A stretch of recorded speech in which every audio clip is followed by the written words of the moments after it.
Merci. Merci. Oui. Oui. Allez, poursuivez, Monsieur le député. Merci, Mme la Présidente.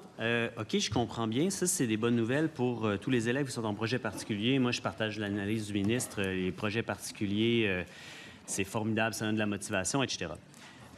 Par contre, j'aimerais... Il y a un chiffre qui manque, qui est dans ce que donnait le ministre. Puis je voulais juste avoir, dans le fond, juste si vous pouvez me répéter. Je pense que sélectif, projet particulier, c'était 6,1. Projet particulier, mais pas de sélection, c'était 7 points quelque chose? 7,8. Mais Et la moyenne nationale, 16,9. ça veut dire probablement que les élèves au public régulier, qui sont, mettons, à peu près la moitié, leur taux de décrochage est donc beaucoup plus élevé que 16,9. Qu'est-ce que vous voulez dire qu'ils sont à peu près la Bien, moitié? si la moyenne du public régulier et des PPP, là, qui sont à 6, si la moyenne de ça, c'est 16, mettons, je ne vais pas compter devant vous faire cette règle de 3 parce que je vais me tromper, puis, mais ça doit être au-delà de 16. On doit être autour de 20, là. Ah, oui, OK, je comprends ce que vous voulez dire. Mais rappelez-vous, là, il y a... Actuellement, là, je dis ça de mémoire, là, mais je vais pouvoir vous donner un chiffre à peu près précis. Regardez, là, en 24-25, le taux de participation des élèves au secondaire à un PPP est de 50,9 % dans le public. Donc, c'est à peu près la moitié des élèves du secondaire, parce qu'on s'entend que les projets particuliers, c'est d'abord et avant tout pour les élèves du secondaire, quoi qu'il y en a aussi au primaire, mais c'est à peu près la moitié des élèves du public, secondaire public, qui sont inscrits dans un projet particulier, Monsieur le député. Mais donc, le taux de décrochage des élèves au public, programme régulier, c'est quoi?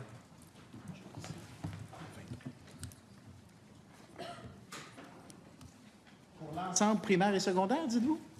Oui, public, régulier, primaire et secondaire. Ben, Mais ça, si vous l'avez isolé... ça l'est. Pour l'ensemble du réseau public, c'est 16,9 %. Mais ça inclut programme régulier et PPP, sélectif et non sélectif. Ce que je veux, c'est l'autre donnée. La donnée au public, programme régulier, On m'a dit que pour ce qui est des élèves qui ne sont pas inscrits en PPP, ce serait autour de 24 %, mais là, je ne suis pas sûr de ça, Madame... On va vérifier. Bon, c'est un chiffre qu'on va vérifier, parce que ce n'est pas un chiffre dont on est à 100 % certain. Si vous me permettez, Monsieur le député, on va juste contre-vérifier ce chiffre-là. On va le vérifier, mais mettons qu'à l'œil comme ça a du bon sens, là. C'est à peu près la moitié qui sont inscrits dans un PPP. Fait que, dans le fond, ce que vous dites, c'est ceux qui ne sont pas inscrits dans un PPP. C'est sûr que c'est plus que 16,9 %. C'est ça, exactement. C'est Alors, ça est-ce que c'est 23,8 à confirmer? OK? À Parfait. confirmer. À confirmer, mais de toute façon, moi, si c'est entre 22 puis 26, pour moi, il en découle la même analyse. Puis la même analyse l'analyse qui en découle, puis que je veux vous partager, c'est que la ségrégation scolaire amène des grosses différences dans les taux de décrochage aux différents niveaux. Et que, il y a des études à l'international qui disent que, justement, évidemment, quand on laisse les étudiants qui, parce que là, il y a comme de la sélection pour les PPU puis au privé, qui sont au départ les moins performants ensemble, puis qu'il y a comme moins d'élèves performants avec eux, ça diminue leur réussite scolaire. Et la mixité, le fait d'avoir dans des classes dans lesquelles il y a à la fois des élèves qui au départ performaient moins et à la fois des élèves qui au départ performaient plus, ça ne ralentit pas, ça ne baisse pas la performance des élèves déjà performants, mais ça augmente beaucoup la motivation scolaire et la performance des élèves qui au début ne performaient pas beaucoup.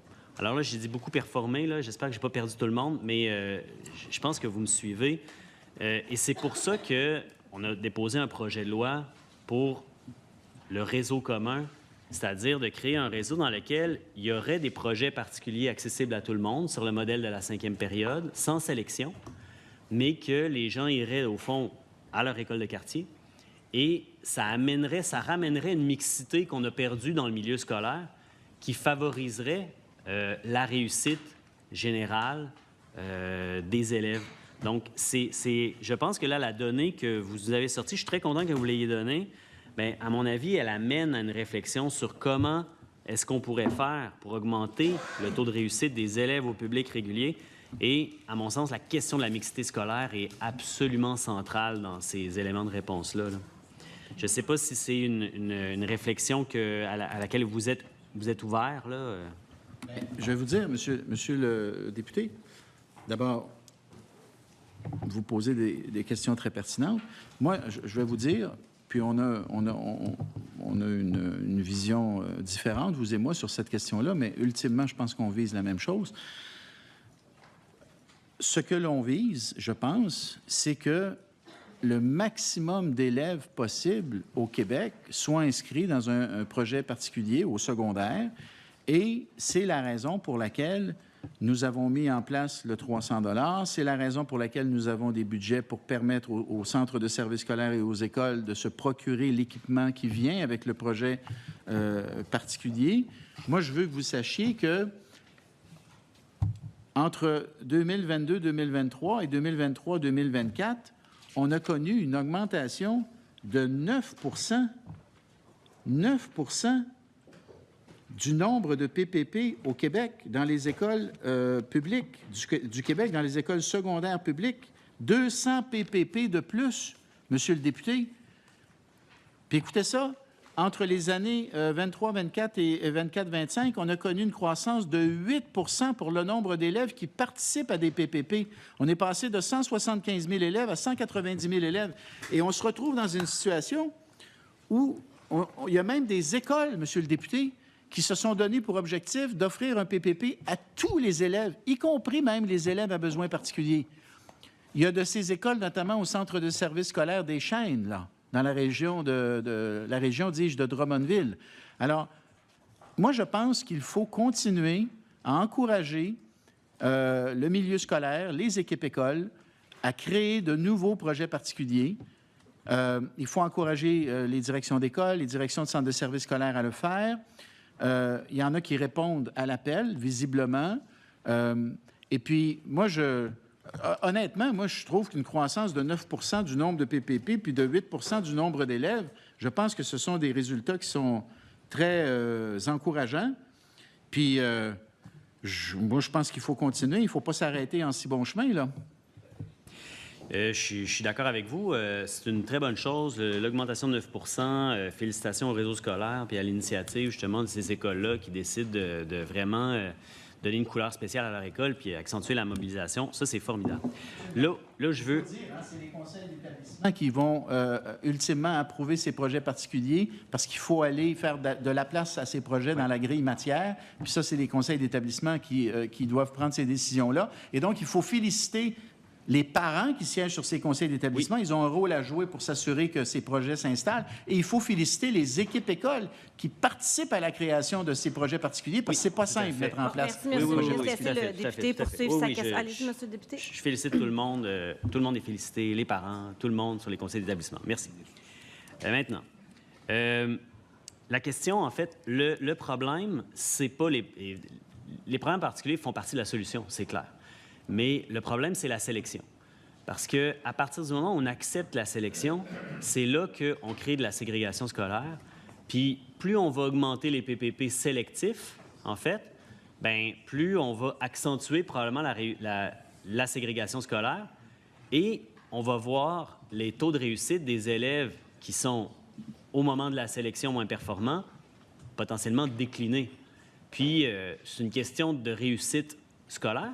Mais c'est la question de la mixité aussi sociale dans les écoles. C'est une question aussi d'unité nationale parce que après ça, c'est l'identité qui se forme en commun. Tu sais, on a avantage à ce que les Québécoises et les Québécois de toutes les classes sociales, de toutes les origines, se rencontrent à l'école dans leur parcours scolaire puis aux mêmes écoles. Trop souvent, dans des écoles, la ségrégation de classes liée au fait que certains ont les moyens d'avoir les écoles privées, d'autres ont les moyens ou performatifs ou financiers d'aller dans les programmes, projets particuliers, publics, sélectifs, puis que là, ceux qui n'ont pas ces moyens-là se retrouvent ensemble. Ça fait une ségrégation dans la société québécoise.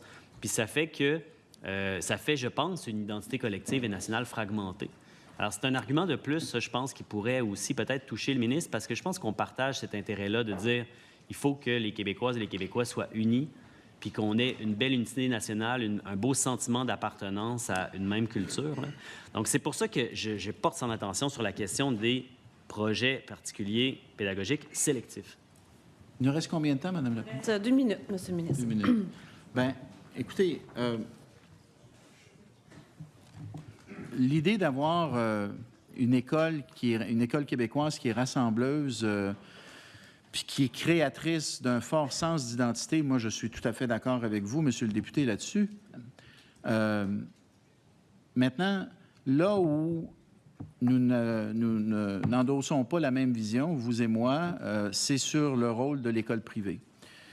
Puis moi, je sais que vous allez me dire que c'est pas tout à fait ça votre position, mais ma lecture de votre position, c'est essentiellement de faire disparaître l'école privée ou de la transformer, etc., etc. Mais je pense qu'on peut résumer en disant que vous souhaiteriez seulement une école publique puis pas d'école privée.